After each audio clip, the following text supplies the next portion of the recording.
마가복음 8장 29절부터 38절까지입니다. 또 물으시되 너희는 나를 누구라 하느냐?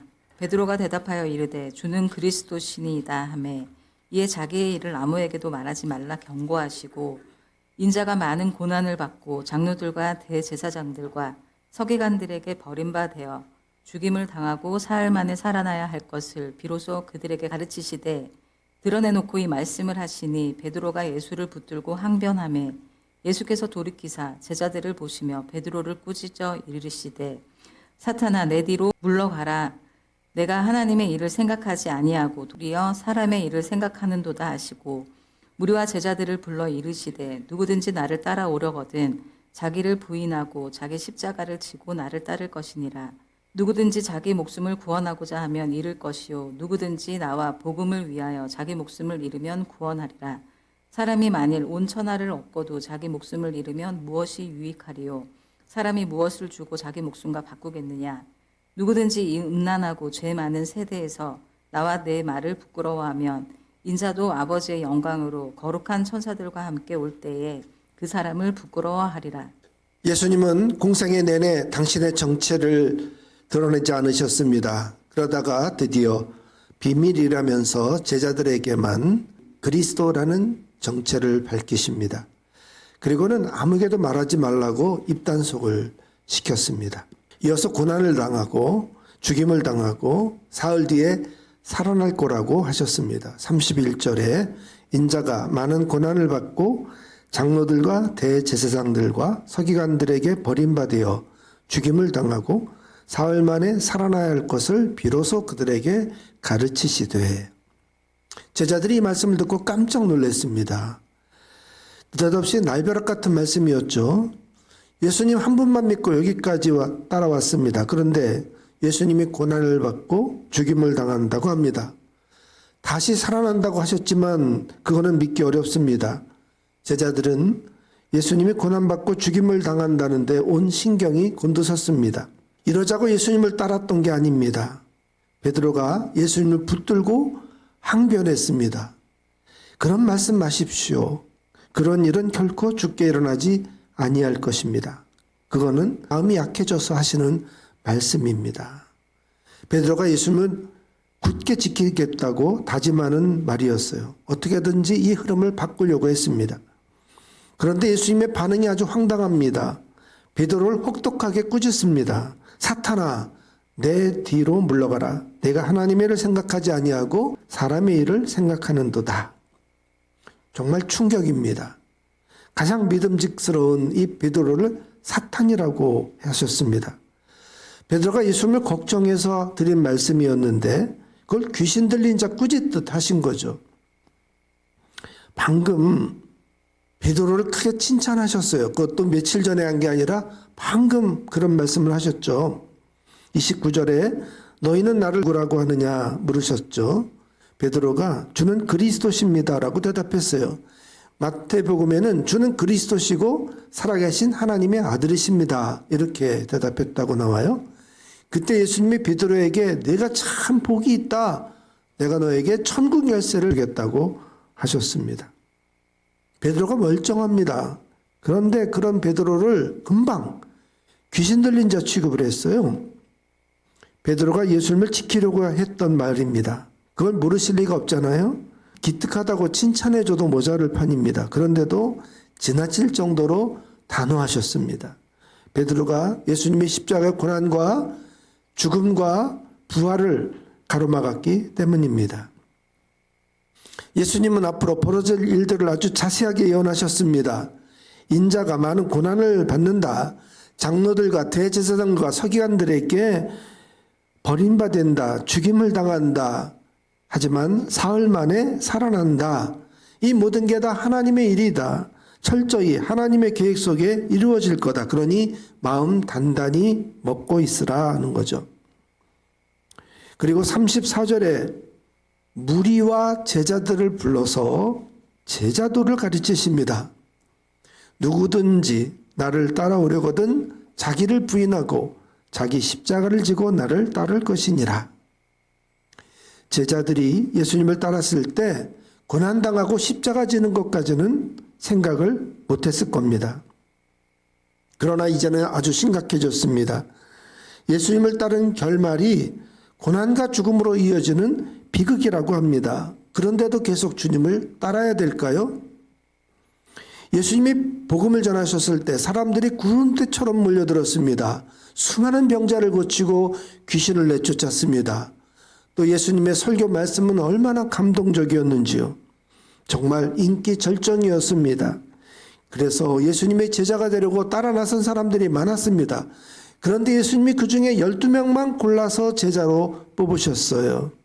이 제자들이 또 나가서 전도할 때 예수님처럼 능력이 나타났습니다. 그들도 병자를 고쳤고 귀신을 내쫓았습니다. 전도가 신이 났어요. 예수님의 제자가 된 게 얼마나 자랑스러웠는지 모릅니다. 그런데 갑자기 숨이 탁 막히는 말씀을 하시는 거죠. 예수님이 십자가에 달려 죽는다는 겁니다. 제자들도 자기 십자가를 지라고 합니다. 자기를 부인하라고 하십니다. 복음을 위해서 자기 목숨을 잃어야 한답니다. 자기 목숨을 내놓아야 구원받는다는 거죠.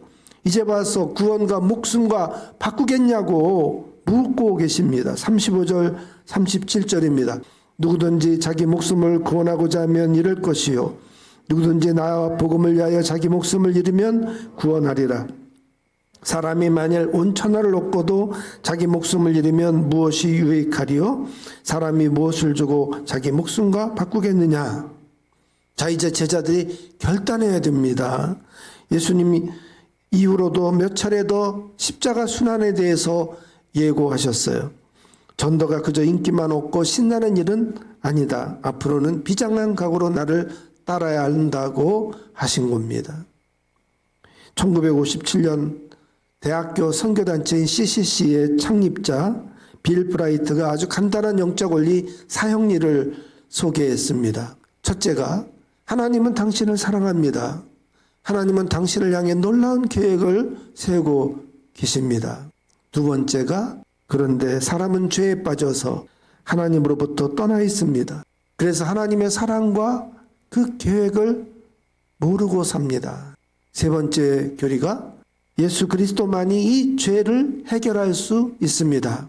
그를 통하여 하나님의 사랑과 그 계획을 알게 됩니다. 네 번째가 예수님을 나의 구주, 나의 하나님으로 영접해야 합니다. 예수님을 그리스도로 나의 구주로 영접하겠습니까? 이 사형리는 너무나 쉽게 전도할 수 있도록 간추린 복음입니다. 그러나 이것은 구원의 계획이지 복음의 전부는 아닙니다. 사형리를 듣고 영접 기도를 했던 수많은 사람들이 예수님을 따르는 제자가 되지 않았습니다. 왜냐하면 구원이라는 이 공짜 선물을 받으려고 영접까지는 했는데 그 다음에 제자도의 값을 치르려고 하지 않았기 때문입니다.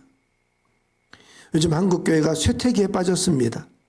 한때 인구의 30%가 크리스찬이었죠. 요즘엔 특히 젊은 층이 교회를 떠나고 있습니다. 여러 가지 이유가 있겠지만 한국교회가 단단하지 못한 복음을 전해왔기 때문입니다. 그게 큰목했죠.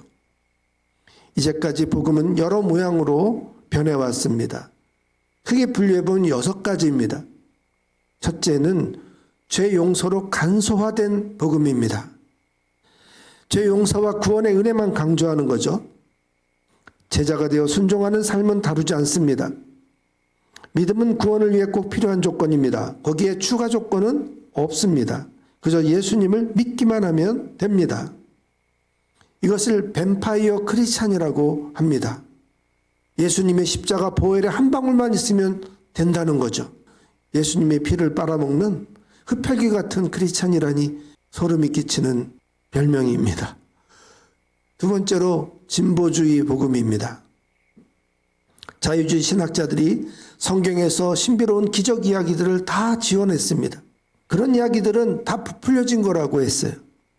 꼭 예수가 아니어도 구원의 길이 열려 있다.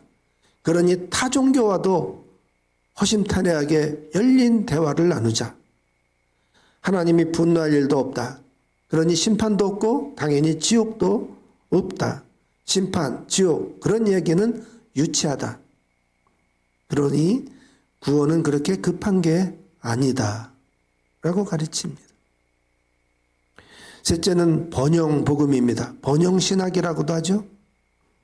하나님을 우리의 구원의 목적을 위한 수단으로 써먹습니다. 믿음을 갖고 기초 성경 원리만 잘 지킨다면 하나님이 건강도 주시고 부귀영화도 보장해 주신다고 가르칩니다.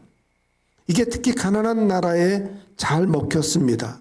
거기서 거둔 헌금으로 교회는 대형화되었죠. 그래서 이단과 사회비들도 바로 이 수법을 쓰고 있습니다. 그들은 여기에 한술 더 떠서 심판과 저주로 성도들에게 헌금하라고 겁박합니다. 네 번째는 소비주의 복음입니다. 분주한 현대에 맞춰서 느리고 어려운 길을 아주 빠르고 쉽게 인도합니다. 깊은 제자도는 여유로울 때 선택하면 되는 거고 귀에 듣기 좋은 설교를 쇼핑하듯 고를 수 있습니다. 고난, 회개, 헌신, 순종, 선교 이런 거 강조하는 소리가 들리면 교회 옮기면 돼요. 복음은 우리를 행복하게 하고 즐거움을 유지해 주는 것입니다. 전쟁에서 저쪽엔 사람이 죽어나가고 태국에는 물난리가 나고 홍콩에는 아파트가 불탔다고 그래도 그건 다 남의 일이에요. 그저 지금 나의 평화가 깨지지 않는 게 축복인 거죠. 말주변 좋은 설교자를 찾고 격에 맞는 교우들과 교제하는 즐거움, 은혜 받는 요령만 관심이 있습니다. 다섯 번째는 보수주의 복음입니다. 세상이 악에 물들었다며 이 세상은 물리쳐야 될 전쟁터로 봅니다. 세상의 즐거움을 버리고 올바른 교리와 믿음으로 살려고 하는 거죠. 무엇을 행하냐보다는 무엇을 믿느냐가 훨씬 더 중요합니다. 예수님의 십자가를 믿어서 구원받는 게 가장 중요해요. 이들에게 구원이란 단지 영원히 천국에 가는 것입니다. 헌신도 교회 안에서만 하는 거죠. 세상 바깥은 관심이 없습니다. 마지막 여섯 번째가 하나님 나라 복음입니다. 바로 예수님이 선포한 복음이죠. 마가복음 1장 15절에 때가 찼고 하나님의 나라가 가까이 왔으니 회개하고 이 복음을 믿으라고 외치셨어요. 하나님의 나라 복음은 하나님의 다스리심에 순종하라는 선포입니다. 예수님이 우리를 위하여 이 땅에 오셨습니다. 예수님은 우리를 위해서 죽으셨습니다. 우리를 위하여 부활하셨습니다. 그리고 우리를 위하여 다시 오실 것입니다. 예수님을 따르는 자들은 그 임재 안에서 그의 통치를 받습니다. 어떻게 하나님의 나라에 들어가느냐 보다는 어떻게 하나님의 나라 백성으로 사느냐가 훨씬 더 중요합니다. 어떻게 구원받느냐는 믿음의 목적이 아닙니다. 믿음의 시작에 이미 구원받았기 때문이죠. 예수님을 나의 구주로 믿은 그날 우리는 이미 구원을 받았습니다. 이미 목적을 이루었는데 그걸 믿지 못하니까 평생 믿음 하면서 매달리는 겁니다. 그렇다면 그 믿음은 아직 구원을 확신하지 못하는 덜 익은 부족한 믿음인 거죠. 하나님의 나라 복음은 내가 이 세상에 태어난 목적을 깨닫는 것입니다. 나는 하나님의 나라를 위해서 태어났습니다.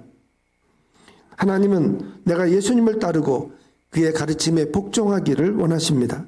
그러려면 예수님으로부터 배워야 합니다. 예수님을 본받아야 됩니다. 예수님을 배우고 순종하는 게 바로 제자도입니다. 크리스찬과 제자를 따로 구분해서 왔기 때문에 이게 문제가 생겼습니다. 교회님이 그저 교회 잘 나오고 편히 믿기만 하면 되고 제자다 그러면 뭔가 교회에서 특별한 직원인 것 같은 느낌을 가지게 되는 거죠. 이런 구분은 구원과 헌신을 따로 생각하게 만들었습니다. 제자도는 그리스도를 본받는 것이죠.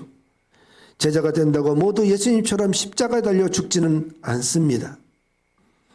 예수님은 이 제자들을 12제자에게만 요구하지 않으셨어요. 34절을 보세요. 예수님이 무리와 제자들을 불러서 이 제자의 도에 대해서 말씀하십니다. 제자로 높은 자리를 기대하지 말라고 하십니다. 영광보다는 고생할 각오를 하라고 요구하셔요. 십자가를 진다는 것은 죽기까지 복종하겠다는 각오입니다. 우리는 어쩌면 천하를 얻었는지 몰라요. 언제나 깨끗한 물을 마시잖아요. 생수를 사다가 마셔요. 또 아주 위생 처리된 음식만 먹습니다. 오염된 거는 먹지 않아요. 그만큼 여유롭고 충분해요. 수도꼭지만 틀면 뜨거운 물이 콸콸 나옵니다. 무더운 여름에는 에어컨 쐬는 곳에 있고 추운 겨울에는 보일러가 빵빵 때워진 난방이 잘 된 곳에 있잖아요. 임금님 못지않게 지금 우리가 누리고 있잖아요. 정말 우리가 천하를 얻은 것 같이 살고 있습니다. 그런데 그렇게 평안한 우리에게 예수님이 물으십니다. 천하를 얻고도 자기 목숨을 잃으면 무엇이 유익하리요? 믿음은 주님의 다스림에 순종하는 것입니다. 주님을 나의 왕으로 모시고 내 뜻과 소망을 접고 주님이 기대하시고 이끄시는 그 뜻대로 순종하고 살아가는 그것이 바로 제자도입니다. 하나님의 나라 백성으로 하나님 나라 복음으로 전하며 사십시다.